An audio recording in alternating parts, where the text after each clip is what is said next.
Les négociations pour un accord sur les tarifs douaniers entre le Canada et les États-Unis reprennent officiellement après que le fédéral décide d'annuler cette taxe. La taxe sur les services numériques touchait des géants du web comme Amazon, Apple, Google et Meta. Elle visait les compagnies offrant des services numériques et qui généraient plus de 20 millions de dollars de revenus sur le marché canadien. Elle devait être imposée à hauteur de 3% sur les revenus générés au Canada.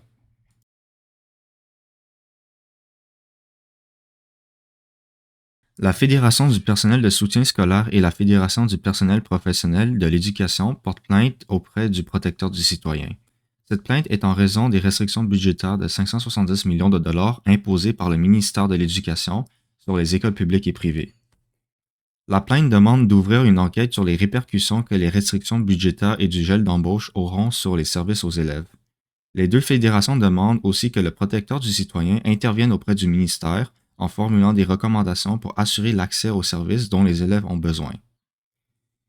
Éric Pronovost, président de la Fédération du personnel de soutien scolaire, indique que cela cause beaucoup d'incertitudes chez les membres qui ne savent pas quelles tâches ils auront à la rentrée et le nombre d'heures de travail qu'ils auront. Il affirme aussi que le processus d'enquête prendra du temps et espère que la plainte pourra dissuader le ministère d'imposer ses compressions. Aussi, la pétition lancée le 23 juin par le député du Parti québécois, Pascal Bérubé, demandant d'abandonner les restrictions budgétaires, a recueilli plus de 120 000 signatures lundi midi.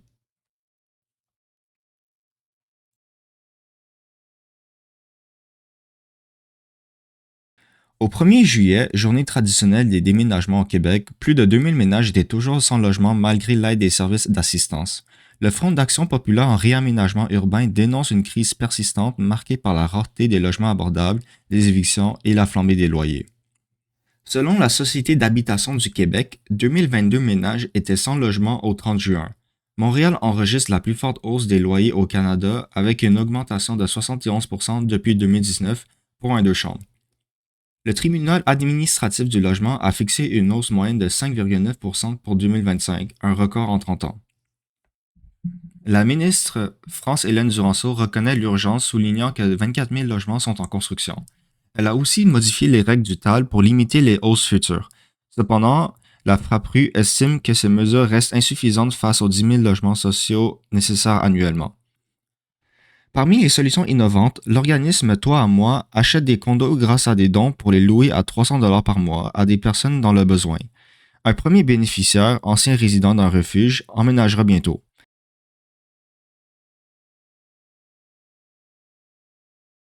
Le gouvernement québécois lance un projet pilote permettant aux magasins de 3 régions, Laval, Gatineau et Saint-Georges, de fermer à 20 heures plutôt qu'à 17 heures les fins de semaine. Cette expérience d'un an, renouvelable, vise à évaluer les impacts sur les consommateurs, les employés et les commerçants. Le ministre délégué à l'économie, Christopher Skeet, justifie ce choix par la diversité des zones testées, Laval urbaine, Gatineau frontalière avec l'Ontario et Saint-Georges rurale frontalière avec les États-Unis. Il souligne que le Québec est la seule juridiction nord-américaine à imposer des restrictions d'heures d'ouverture aussi strictes. Parallèlement, un autre projet pilote autorise les boutiques érotiques à rester ouvertes jusqu'à 23 heures tous les jours, y compris les jours fériés sur tout le territoire québécois. Le Conseil québécois du commerce de détail exprime des réserves, craignant que les petits commerces ne puissent rivaliser avec les grandes enseignes mieux équipées pour ces horaires étendus. Si les résultats sont concluants, le gouvernement pourrait modifier la loi actuelle qui régit depuis longtemps les heures d'ouverture des commerces.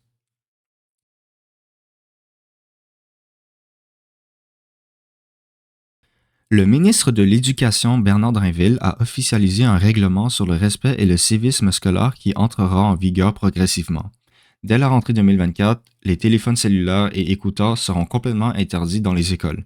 Les élèves devront vouvoyer le personnel scolaire et utiliser les formules monsieur ou madame. Le règlement prévoit un système de sanctions graduelles allant de l'avertissement à l'expulsion, en passant par les retenues et les suspensions. Les écoles devront également mettre en place des mesures réparatrices comme des excuses écrites, des travaux communautaires ou des séances de méditation.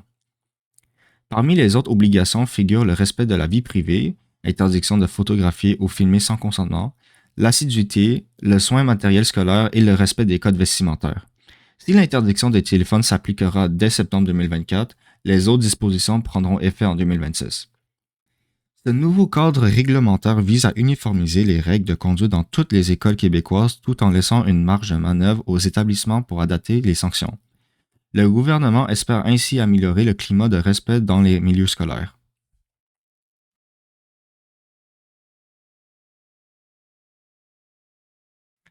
Le programme de sélection des travailleurs qualifiés du Québec, PSTQ, principale voie d'accès à l'immigration permanente, a rouvert cette semaine après plusieurs mois de suspension.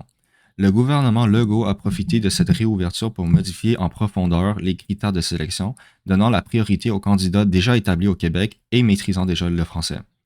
Les nouveaux règlements accordent désormais le maximum de points 160 aux travailleurs ayant accumulé plus de 48 mois d'expérience au Québec, contre 100 points auparavant pour une durée équivalente.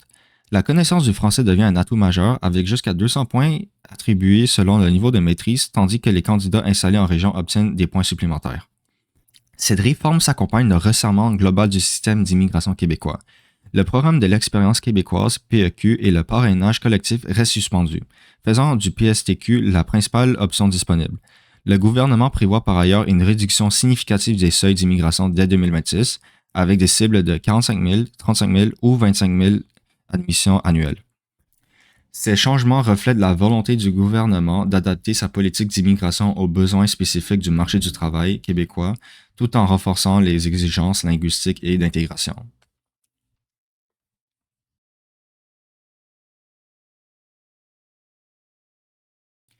Le ministre fédéral Stephen Guilbeault a déclenché une polémique en incluant le chanteur québécois Serge Fiori parmi les Canadiens remarquables honorés lors des célébrations du 1er juillet. Cette mention a provoqué l'indignation de plusieurs personnalités politiques québécoises qui rappellent que l'artiste, décédé le 24 juin dernier, était un souverainiste convaincu ayant toujours refusé de participer aux célébrations de la Fête du Canada. Le ministre québécois de la Culture Mathieu Lacombe a vivement réagi, affirmant que la culture québécoise n'est pas une succursale de la culture canadienne.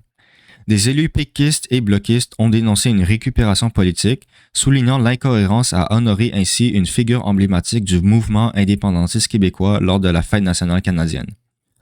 La controverse relance le débat sur la reconnaissance de l'identité distincte du Québec et la portée symbolique de tels hommages posthumes.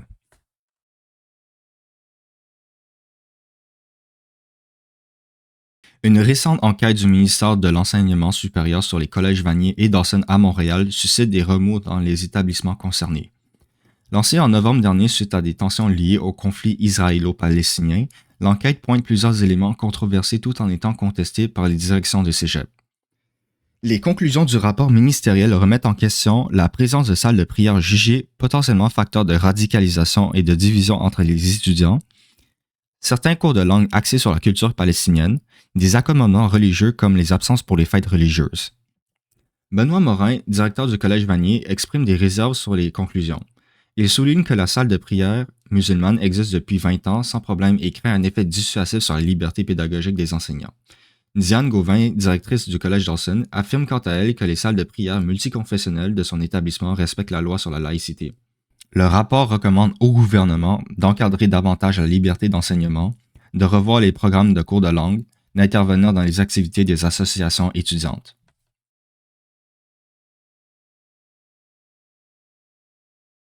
L'entreprise norvégienne Mainvest Energy Canada envisage la construction d'une usine de liquéfaction de gaz naturel et d'un gazoduc à Bécomo, relançant le débat sur les projets d'hydrocarbures au Québec. Ce projet, baptisé GNL Québec 2.0, vise à exporter du gaz albertain vers l'Europe via le fleuve Saint-Laurent. Le gouvernement Legault adopte une position prudente, affirmant étudier les retombées économiques potentielles.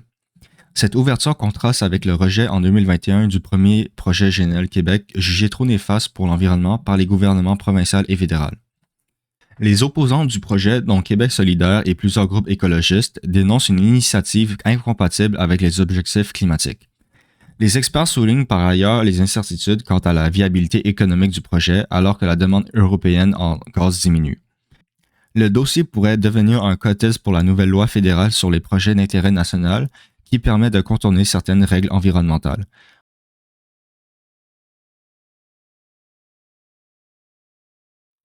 La Société québécoise du cannabis prolongera dès juillet les heures d'ouverture de 20 succursales, dont sa nouvelle boutique du Vieux-Montréal qui ouvrira le 7 juillet. Ces points de vente resteront ouverts jusqu'à 22h du jeudi au samedi et jusqu'à 18h le dimanche. Cette initiative vise à mieux répondre aux habitudes des consommateurs et à contrer le marché illégal, particulièrement actif en soirée. Selon la SQDC, près de 20% des clients se tournant vers le marché parallèle invoquent les raisons d'heure d'ouverture limitées comme raison principale.